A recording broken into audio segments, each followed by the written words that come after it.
Ben, c'est bien, on commence d'entrée, comme ça on va pouvoir un peu expliquer les choses, parce qu'il y a eu beaucoup de polémiques pour rien, donc peut-être je vais mettre ça sur le compte de l'incompréhension, ou bien peut-être de la désinformation, les canettes, peut-être Nes ma kanosh arfin. Déjà pour les Jeux Olympiques, تراتمني علاش وليد مع الفرقة وعلاش وليد يمكن كيهود التيران ولا كيهود bon. Juste pour expliquer un peu la configuration litrat, mort la Coupe du Monde 2022 au Qatar, bien sûr la DTN et surtout le président, qui m'a confié la responsabilité de cette équipe nationale des U23, forcément. On a dit mort la Coupe du Monde, donc je répète bien, mort la Coupe du Monde 2022. Donc mort la Coupe du Monde 2022, l'objectif d'Yanna Kanetiyen Dio, la Coupe d'Afrique bien sûr, Faddar, U23, et forcément donc se qualifier pour les Jeux Olympiques, et forcément avoir un objectif élevé, Yann Dio, une médaille, Inch'Allah. Donc fad le contexte, Mia dit la responsabilité, forcément, je m'investis à 100% de Haligoult. Donc si je me rappelle bien, au mois de mars 2023, le match contre le Brésil, peut-être déjà il y avait pratiquement, je crois que c'était 7 joueurs olympiques. Ken Kishta, Bouchouari, Monzelzouli, Khnous, Ken Salah, Ken Amraoui. Si je me rappelle bien déjà, on avait commencé le processus. Au mois de juin, si je me rappelle bien, 2023, ما لعبناش بليز اولمبيك بالعاني باش نخليهم لعصام شراي pour la Coupe d'Afrique U23. D'ailleurs, on a fait un mauvais mois de juin parce qu'on avait laissé les joueurs de Botola pour finir le championnat et les joueurs olympiques pour se préparer. On a appris, nous, de nos erreurs pour que, justement, au mois de juin, les joueurs olympiques, quand même, ils restent avec l'équipe A. Donc voilà, le processus, il a été clair. Donc, je me suis investi. Ce qui m'a dérangé un peu, si on peut aller dans le dérangement, c'est علاش العام اللي فات ملي لعبت la Coupe d'Afrique في الدار وكل نهار كنت هنا في السنتر مع عصام وكنت في الستاد وكنت كنهود التيران حتى واحد ما هضر عليها وحتى واحد ما قال علاش وليد وعلاش un an après il y a eu ce souci. Peu importe, aujourd'hui, maintenant c'est clarifié. Quand le président m'a donné la responsabilité de nommer le sélectionneur des U23 pour les Jeux Olympiques, et je le remercie pour la confiance, c'est moi qui ai nommé Tarek Skitioui, et j'assume ce choix. Et j'ai pris la responsabilité de, si ça ne se passait pas bien, bien sûr, de prendre la responsabilité. D'ailleurs, Teto Ali, la responsabilité, puisque quand on a perdu un match au JO, c'était la faute du sélectionneur des A. Mais avec Tarek, ça s'est super bien passé, puisque déjà, on avait une réunion au préalable quand il était au Mas de Fès, quand je lui ai proposé le challenge des Jeux Olympiques, et sur tout le mode opératoire des Jeux Olympiques, tout était clair.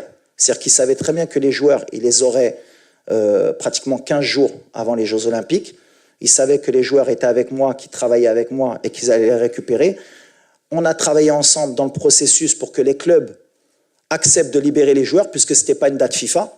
Donc, pendant tout le mois de vacances que j'aurais dû avoir, c'est moi qui me suis déplacé pour convaincre et Monaco, et le Betis de Séville, et le Havre, et X et Y. Bon, c'est vrai que j'ai échoué sur Shadi Riyad et sur Saïbari du PSV, puisque les clubs n'ont rien voulu entendre, malgré que jusqu'à la dernière minute, on s'est bien battu. Le fait que Azouzi vienne le 20 avec Bologne, avec bien sûr Marco Di Vaio, avec qui j'ai eu un très bon contact, on a trouvé l'accord alors qu'au début il ne devait pas le libérer. Donc voilà le processus, comme l'a dit Tarek, il l'a très bien expliqué, comment on a fonctionné pour que le Maroc gagne à la fin. Et en fait, ce qui m'a dérangé dans tout ça, c'est que dans le process, peut-être ma Kuntouch Wolfin a le processus, dans ce process, c'est le résultat. Est-ce qu'à la fin, on a réussi à être champion d'Afrique et avoir une médaille? Peu importe le processus, je peux comprendre que pour certains, ils ne sont pas habitués, mais le résultat, il est que, je crois, en 8 participations aux Jeux Olympiques, et depuis 72, le Maroc n'avait jamais passé les poules. Du tout. Et qu'aujourd'hui, on est la première équipe, historiquement, à être médaillée, et félicitations à Tarek, parce qu'il a fait un travail extraordinaire. Donc, à partir du moment où il y a le résultat, et qu'en 2 ans, alhamdoulilah, on est passé d'une équipe qui fait une demi-finale de Coupe du Monde, qui fait une demi-finale de Jeux Olympiques, qu'on a rajeuni l'effectif, et tous ces jeunes, puisque sur les 18 joueurs, il y en a 12 qui sont passés par l'équipe A avant. Donc ça veut dire que j'ai intégré dès la fin de la Coupe du Monde un processus de rajeunissement de l'équipe pour préparer bien sûr le présent, puisque moi je suis jugé sur le présent, et je vous l'accorde, mais mon travail en tant que cadre marocain et entraîneur national, c'est de préparer aussi l'avenir.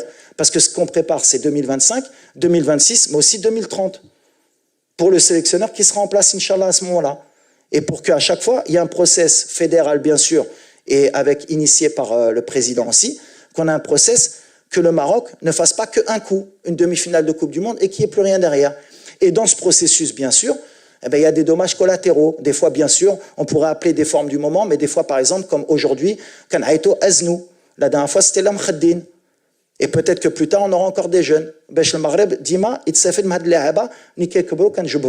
donc, à la fin, pour terminer, la relation elle était parfaite entre Tarek. D'ailleurs, pour finir, on a mis à disposition de l'équipe olympique pratiquement tous les moyens de l'équipe A, puisque et le staff technique était présent tout le mois, et le staff médical avec le docteur Bodo était présent, et la réathlétisation, et tout ce qui est organisationnel des A, on l'a mis à disposition de l'équipe olympique pour avoir du succès. Alhamdoulilah, Allah ma khaybnash, on a ramené la première médaille de l'histoire et on est très fiers. Il faut féliciter et les joueurs, surtout Tarek et son staff, et bien sûr la fédération et le président d'avoir eu cette ambition et d'avoir mis les moyens à disposition de cette équipe pour que le Maroc, comme l'a dit Tarek et l'a bien expliqué, et c'est ce que j'ai aimé, pour que le Maroc soit gagnant, parce qu'à la fin, bien sûr, هو المغرب هو كل شيء ماشي وليد ماشي شي واحد اخر ماشي شي واحد خصو يكون عنده الحق.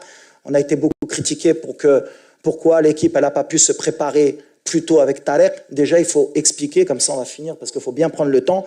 Ce n'était pas une date FIFA. Donc, en tant que journaliste, déjà, il faut connaître un peu ce qu'est une date FIFA. Quand il n'y a pas une date FIFA, les clubs ne sont pas dans l'obligation de lâcher les joueurs. On est à leur disposition. S'ils veulent vous les laisser, ils vous les laissent. Par exemple, pour Azouzi, ils nous l'ont laissé 4 jours avant, et c'était le deal. Donc, en tant que journaliste ou en tant que presse spécialisée, il faut expliquer ça aux gens. Et Tarek, c'est pour ça qu'il a fait un travail fantastique avec le staff, c'est que on a fait le maximum pour que les joueurs en aient la meilleure équipe possible, et en 10 jours, on a travaillé tous ensemble pour que cette équipe, elle réussisse à ramener une médaille. Alhamdoulilah, on est médaille de bronze. C'est la première médaille en sport collectif de l'histoire du sport marocain aux Jeux Olympiques. Donc je pense que, voilà, alhamdoulilah, je pense que le volet il est fermé, on a très bien expliqué, et maintenant on va se concentrer sur ce qui nous importe, Inch'Allah, c'est être prêt pour la CAN 2025 au Maroc. Télé Plus, تميز ومصداقية.